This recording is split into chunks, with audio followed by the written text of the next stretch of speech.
Same lang po ba ang case ng Redmi Pad 2 Wi-Fi and 4G?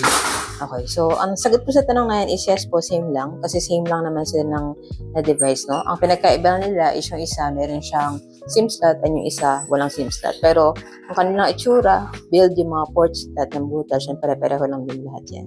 Yan. So basically, same device sila. Iba lang yung isang feature which is, yun nga, mayroong SIM card slot yung isa. So anyway, kung naghahanap ka ng case for your Redmi Pad 2, no? Isa to sa mga marirecommend ko. This is the Y-Fold case na nabili ko dito sa TikTok. Ang maganda sa Y-Fold case, marami kasi siyang ways para ma-fold natin siya, no? Isa dyan yung tri-fold na way, which is yung parang traditional way, no? And i-fold natin siya ng ganyan, tapos pwede na siya maging stand. And pwede rin siyang pa-Y-Fold. Pag Y-Fold naman, ganito siya. Ayan. And ang maganda sa Y-Fold kasi, pwede siya pa-horizontal as well as pa-vertical. Ayan. Pwede mo rin siya itayo na pa ganyan kung gumagamit ka rin ng tablet mo vertically. Ayan. And then pwede rin siya yung ganitong view.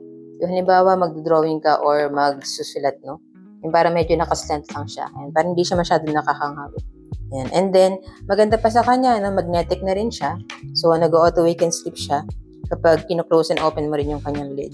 Ayan. Kasi magnetic tong pinaka-lid niya. Tapos, meron na rin siyang lagayan ng pen dito. Ayan. And kasi dito yung mga universal stylus pens as well as yung mga original pens kasi mahaba yung lagayan niya. Ayan. Tapos, meron din to ibang available ng colors. Itong sa akin is color purple.